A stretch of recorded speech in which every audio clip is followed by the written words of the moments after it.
Most people imagine Abraham Lincoln as calm, wise, and almost impossibly patient. But early in his life, Lincoln had a dangerous problem. He took insults personally. In fact, one insult nearly got him killed. Not metaphorically, literally. Before he became one of the most emotionally disciplined leaders in history, Lincoln almost fought a duel to the death because of something someone said about him. What happened next changed the way he handled criticism for the rest of his life. And the strange habit he developed afterward might be one of the most useful mental skills anyone can learn today.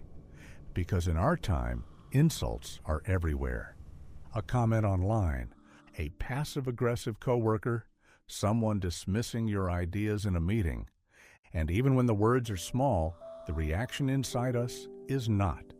The mind replays the moment. You think of what you should have said. You imagine defending yourself. You feel the urge to respond, prove them wrong, fight back. Most people believe strong leaders are immune to this. Lincoln wasn't. Early in his career, he was thin-skinned, sarcastic, and sometimes brutally sharp with his words. And that personality would almost destroy him. In 1842, Lincoln wrote a series of anonymous newspaper pieces mocking a powerful Illinois politician named James Shields. The articles were witty, but they were also humiliating. When Shields discovered Lincoln was behind them, he demanded satisfaction. In the 19th century, that meant a duel. Suddenly, Lincoln found himself facing something absurdly serious. Two men, weapons. One of them might die. The irony is that Lincoln never truly wanted violence, but pride had pushed the situation too far. Dueling rules gave Lincoln the right to choose the weapons. He chose cavalry broadswords. Not pistols, not because he wanted the fight, but because he was tall and had extremely long arms. If the duel happened, he would have an advantage. Imagine the moment. Two men standing on a narrow sandbar in the Mississippi River. Friends watching nervously. Weapons ready, all because of insults. At the last moment, mediators stepped in and stopped the fight. No one died. But Lincoln left that moment deeply shaken. He had come within inches of killing someone, or being killed, over wounded pride. And something changed inside him. From that point on, Lincoln began training himself to handle insults differently. Not by becoming numb, but by becoming deliberate.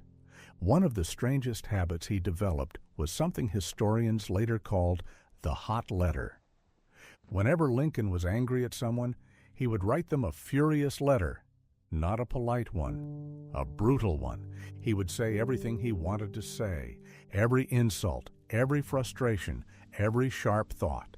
And then he would fold the letter, put it in a drawer, and never send it. Over time, his desk filled with these unsent letters. This might sound like a simple trick, but psychologically it was brilliant. Lincoln understood something most people miss. The emotional reaction to criticism happens instantly, but wisdom requires time. When someone insults you, the brain goes into defense mode. Your identity feels threatened, your status feels attacked, and the mind pushes you toward immediate action. Say something back, defend yourself, win the argument. But Lincoln realized something powerful. The first reaction is rarely the best reaction, it's just the loudest one. By writing the letter and not sending it, he gave himself distance.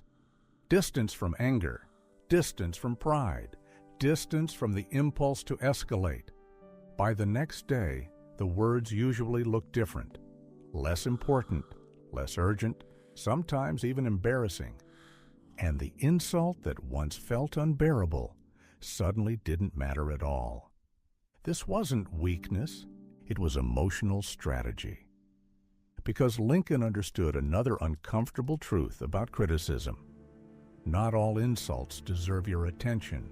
Some people insult you because they're threatened, some because they're angry, some simply because they enjoy provoking a reaction. When you respond immediately, you give them exactly what they wanted. But when you pause, something strange happens. The emotional power of the insult fades. Lincoln's discipline in handling criticism became one of the defining traits of his leadership. And he would need it, because during the Civil War, he was mocked constantly. Newspapers called him a fool. Political opponents called him a tyrant. Cartoons portrayed him as weak and incompetent. Some generals openly criticized him. Even members of his own cabinet doubted him. If Lincoln had reacted to every insult, he would have spent all his time fighting people instead of leading a nation. But he had trained himself not to. He listened, he reflected, he absorbed criticism without immediately responding to it. And sometimes, he even agreed with it. There's a famous moment during the war when Lincoln read a newspaper attacking him. Instead of defending himself, he quietly said something remarkable. "If what they say is true, I deserve it." That kind of humility is rare, but it reveals the deeper principle Lincoln had learned. Insults feel powerful in the moment, but they only control you if you react without thinking. Most people believe emotional strength means never feeling offended. But Lincoln showed something different. Real strength is feeling the insult and choosing your response anyway.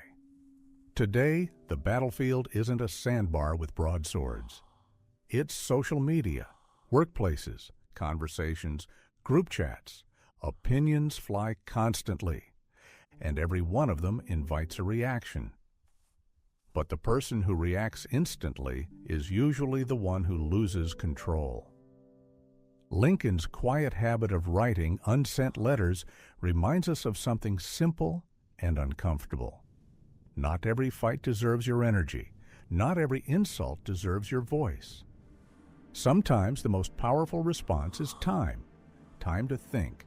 Time to cool down. Time to realize the insult says more about the speaker than it does about you. Lincoln didn't become emotionally disciplined overnight. It took mistakes, embarrassment, and one nearly fatal duel. But that experience forced him to learn a skill that shaped the rest of his life. The ability to pause between feeling and reaction. And in that small pause, you gain something most people never develop. Freedom. Freedom from other people's words. Freedom from impulsive anger. Freedom to choose the response that actually matters. The next time someone insults you, the instinct will be the same one Lincoln once felt. Fight back, defend yourself, prove them wrong. But history suggests another option. Write the letter, feel the anger, say everything you want to say, then close the drawer and see how the world looks tomorrow.